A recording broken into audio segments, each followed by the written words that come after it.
आपने कहा कि साक्षात्कार में वस्तु पहचानना वो बोध में और पक्का होता है, स्थिर होता है। उससे वस्तु में अंतर संबंध स्पष्ट होता है। उत्तर: अंतर संबंध क्या है? विकास क्रम विकास, जागृति क्रम जागृति का ज्ञान होता है। अध्ययन विधि से उसी का अनुभव होता है, जो पक्का होता है बुद्धि में। अनुभव अनुक्रम से होता है। अनुभव का मतलब ही है अनुक्रम से होना। अनुक्रम है विकास क्रम विकास, जागृति क्रम जागृति। सहअस्तित्व में ये 5 सूत्र ही अनुभव का सार है। इसी क्रम से अनुभव होता है। सहअस्तित्व का मतलब सत्ता में संपूर्ण जड़ चैतन्य प्रकृति संपृक्त, भीगे रहने से ऊर्जा संपन्नता, ज्ञान संपन्नता, चैतन्य प्रकृति में ज्ञान संपन्नता और जड़ प्रकृति में ऊर्जा संपन्नता, ये 2 ज्ञान है। इसके बाद विकास क्रम में रासायनिक भौतिक संसार विकास रूप में जीवन 2 प्रकार से, जीव चेतना विधि से और विकसित चेतना विधि से। जीव चेतना विधि से अभ्यास हुआ है और विकसित चेतना विधि से अभ्यास होना अभी शेष है। उतना ही तो कहा है। आगे पढ़ना है। वस्तु वास्तविकता को व्यक्त करता है। वास्तविकता होने और रहने के रूप में है। वस्तु होने और रहने के रूप में पहचान लेना ही साक्षात्कार है। अस्तित्व में कोई ऐसा भाग नहीं है जो होने रहने के स्वरूप में नहीं है। प्रत्येक एक अपने ढंग से क्रमिक रूप में जीवन में साक्षात्कार होता है। सत्ता में संपृक्त चारों अवस्थाएं जब पूरा साक्षात्कार हो जाता है तो अनुभव होता है। अनुभव सहअस्तित्व में से के लिए है। अध्ययन विधि में संपूर्ण सहअस्तित्व साक्षात्कार पूरा होने में जो समय लगना है वह लगता है। अनुभवगामी विधि से अवधारणा बोध होने पर यह प्रतीत होता है कि मैं प्रमाणित कर सकता हूँ। अनुभव पूर्ण होने पर बुद्धि में जो अनुभव प्रमाण बोध होता है उसका नाम है ऋतंबरा। सत्य को प्रमाणित करने की शक्ति है ऋतंबरा। अनुभव मूलक विधि से ही ऋतंबरा आता है, उससे पहले आता नहीं है। तो उसका थोड़ा जितना मुझे समझ में आया कि जिज्ञासा थी कि ये जैसे बाबा जी ने कहा कि साक्षात्कार में जो वस्तु पहचाना है वो बोध में और पक्का होता है, स्थिर होता है और वस्तु में अंतर संबंध स्पष्ट होता है। तो उसमें बाबा जी ने कहा कि अंतर संबंध क्या है, तो वो विकास क्रम विकास और जागृति क्रम जागृति का ज्ञान है और अध्ययन विधि से उसका अनुभव हो सकता है और वो बुद्धि में पक्का हो जाता है। फिर आगे उन्होंने बताया है कि अनुभव हमेशा अनुभव क्रम से ही होता है। अनुभव का मतलब ही अनुक्रम है। अनुक्रम क्या है? तो अनुक्रम जो भी सूत्र है, विकास क्रम विकास, जागृति क्रम जागृति, सहअस्तित्व में ये 5 सूत्र ही अनुभव का सार है। इसी क्रम में अनुभव होता है। और आगे कहा है कि सहअस्तित्व मतलब सत्ता में संपृक्त जड़ चैतन्य प्रकृति संपृक्त, भीगे रहने से ऊर्जा और ज्ञान संपन्नता है और चैतन्य प्रकृति में ज्ञान संपन्नता और जड़ प्रकृति में ऊर्जा होती है। तो उसका मतलब है कि जो भी जड़ चैतन्य प्रकृति है वो सत्ता में संपृक्त होने के कारण जो जड़ में है वो ऊर्जा है, ऊर्जा के रूप में है, और जो चैतन्य में है वो ज्ञान के रूप में जो व्यक्त होता है या उसमें बना हुआ है। इसके बाद विकास क्रम में रासायनिक भौतिक संसार विकास रूप में जीवन के 2 प्रकार। तो आगे बाबा जी बता रहे हैं कि पहले रासायनिक भौतिक संसार है, उसमें विकास होके जीवन रूप में आता है और जीवन भी 2 रूप में है। पहले जीव चेतना है फिर विकसित चेतना है। तो जीव चेतना में अभ्यास पूरा हो चुका है और जो विकसित चेतना है उसमें अभ्यास शेष है। और आगे बताया है वस्तु वास्तविकता को व्यक्त करता है, वास्तविकता होने और रहने के रूप में है। तो वस्तु, जो भी वस्तु है वो उनके दो स्वरूप में है, होने के रूप में और रहने के रूप में, और उसको पहचान लेना ही साक्षात्कार है। अस्तित्व में ऐसा कोई भाग नहीं है जो होने और रहने के स्वरूप में ना हो। ठीक है, आगे प्रत्येक अपने ढंग से क्रमिक रूप में जीवन में साक्षात्कार होता है। सत्ता में संपृक्त चारों अवस्थाएं जब पूरा साक्षात्कार हो जाता है तो अनुभव होता है। ये थोड़ा लाइन मुझे समझ में नहीं आया कि ये जो अनुभव होता है तो साक्षात्कार होता है, तो वो जीवन के लिए ही बोल रहे हैं या चारों अवस्थाओं, ये थोड़ा मुझे। प्रत्येक एक अपने ढंग से क्रमिक रूप में जीवन में साक्षात्कार होता है, सत्ता में संपृक्त चारों अवस्थाएं जब पूरा साक्षात्कार, या ऐसा भी बोल सकते हैं कि चारों अवस्थाओं का साक्षात्कार होने से के बाद ही जीवन में अनुभव होता है। अनुभव सहअस्तित्व में से के लिए है। अध्ययन विधि से संपूर्ण सहअस्तित्व साक्षात्कार हुआ पूरा होने में जो समय लगना है वो लगता है। तो अध्ययन विधि के बाद ही संपूर्ण सहअस्तित्व का साक्षात्कार हो सकता है। और अनुभव गामी विधि के लिए भी लिखा है, अनुभव गामी विधि से अवधारणा बोध होने पर यह प्रतीति होता है कि मैं प्रमाणित कर सकता हूँ। अनुभव पूर्ण होने पर बुद्धि में जो अनुभव प्रमाण बोध होता है उसका नाम ऋतंबरा है। सत्य को प्रमाणित करने की शक्ति योग्यता ही ऋतंबरा है, और अनुभव मूलक विधि से ही ऋतंबरा आता है, उससे पहले आता नहीं है। तो यहाँ पे मैं जो समझा हूँ कि जो ऋतंबरा है वो अनुभव मूलक है, अनुभव होने के बाद ही ऋतंबरा होती है, उससे पहले अनुभवगामी विधि से अवधारणा या बोध होता है। इतना मुझे समझ में आया। और किसी को कुछ ऐड करना हो या कुछ, या भैया को?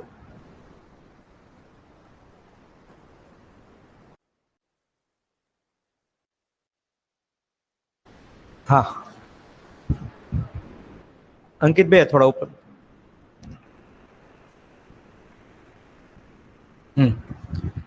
जिज्ञासा समझदार प्रमाणित व्यक्ति यदि उपलब्ध नहीं है तो अध्ययन हो नहीं सकता। उत्तर, अध्ययन करने का अधिकार हर व्यक्ति के पास है। जीवन में उसको क्रियान्वित करने के लिए, प्रेरणा पाने के लिए प्रमाणित व्यक्ति की आवश्यकता है। प्रमाणित व्यक्ति के बिना प्रेरणा कहाँ से होगा? हाँ, अध्ययन होता है, तदाकार होता है, इस पर विश्वास यदि है तो सीधे वांग्मय से सीधे अध्ययन कर सकते हैं। जैसे लिखा गया उसको अनुभव के लिए उसी भाषा का परिणाम के अनुसार स्वीकार करेंगे तो हो जाएगा। हमारे अनुभव की रोशनी पर यदि आपको विश्वास हुआ तब तो आपको उपलब्ध होगा। हमारे अनुभव की रोशनी पर आप विश्वास नहीं करेंगे, आपको यदि अपने अनुसार अनुभव होना है, ऐसे यदि तर्जुमा कर लेते हैं तब नहीं होगा। इस दर्शन में दिया शब्द में जो अर्थ है उसमें अनुभव का रोशनी है, ये स्वीकार होने पर हो जाएगा। आप लोग जो शब्द बनाते हैं उसमें अनुभव का रोशनी को डालने की कोशिश करेंगे, वो अनुभव होगा नहीं। इसलिए हमारा बारंबार इशारा है भाषा को बदला ना जाए। समझने के पहले ही आप लोग यदि पंडित बनने जाओगे तो बखेड़ा के अलावा दूसरा कुछ भी हाथ नहीं लगेगा। समझने के लिए यदि कोई नहीं है तो क्या होगा? पूछा। पुस्तक पढ़ने से जो समझ में आता है उसका अनुकरण कर सकते हैं, इससे उपकार की शुरुआत है। तो इस पूरे पैराग्राफ में ऐसा कहा है कि अनुभव के लिए या तो कोई प्रमाणित व्यक्ति होना चाहिए या वांग्मय होना चाहिए, और वांग्मय को भी ऐसे जैसे लिखा है, जिस भाषा में लिखा है उसी भाषा और उसी तरह से ही उसको लेना है, उसमें अपना कुछ ऐड नहीं करना है, तो भी अनुभव हो सकता है। ऐसा पूरा इस पैराग्राफ से कंक्लूजन है। तो या तो प्रमाणित व्यक्ति होना चाहिए, उसकी अनुभव की रोशनी होनी चाहिए, या उनका लिखा हुआ जो भाषा है उससे भी हम अध्ययन करके अनुभव कर सकते हैं। लेकिन उसके लिए हमें विश्वास होना चाहिए कि अनुभव हो सकता है। अगर हमें विश्वास ही नहीं है, प्रमाणित व्यक्ति पे या उनके वांग्मय पे विश्वास नहीं है, तो अनुभव नहीं हो सकता है, ऐसा बाबा जी कह रहे हैं। इसमें कुछ किसी को पूछना हो या कुछ ऐड करना हो तो।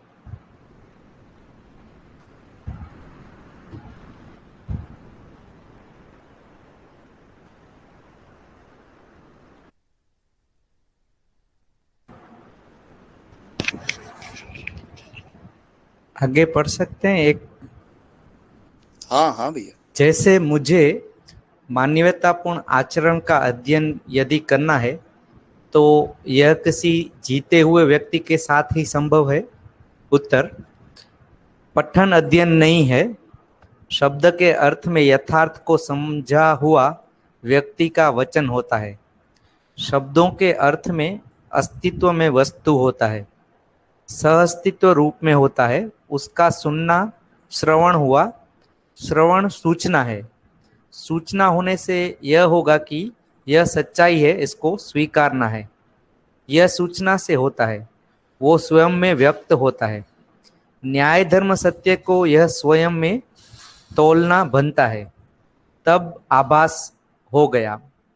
तुला हुआ विचार हो गया, वो प्रतीति हो गया, तो बोध हो गया। अवधारणा के बाद अनुभव हो गया, प्रमाणित हो गया। समझना किस बात को? न्याय धर्म सत्य को। सत्य क्या है? सह अस्तित्व। न्याय क्या है? हमारा आचरण। 3 कोर्स बताया। 3 कोर्स में जीना है, यह धर्म है, यह सत्य है, यह न्याय है। सह अस्तित्व को स्वीकारना, परम सत्य उसी का नाम दिया। तीनों प्रकार से जीना है ही धर्म है। व्यवहार में स्वधन स्वनारी स्वपुरुष दयापूर्ण कार्य व्यवहार पूर्वक जीना ही न्याय है। न्याय रूप में जीने वाला, सत्य रूप में जीने वाला, समाधान रूप में जीने वाला व्यक्ति ही प्रमाणित है। यही निर्दोष व्यक्ति हो सकता है, और उसको प्रमाणित करने के लिए एक से अधिक व्यक्ति चाहिए। मानव ही उसको समझेगा, मानव ही इसको समझाएगा। एक से अधिक व्यक्ति के बिना समझना जीना कहाँ बनता है। उस ढंग से सहअस्तित्व की शुरुआत है।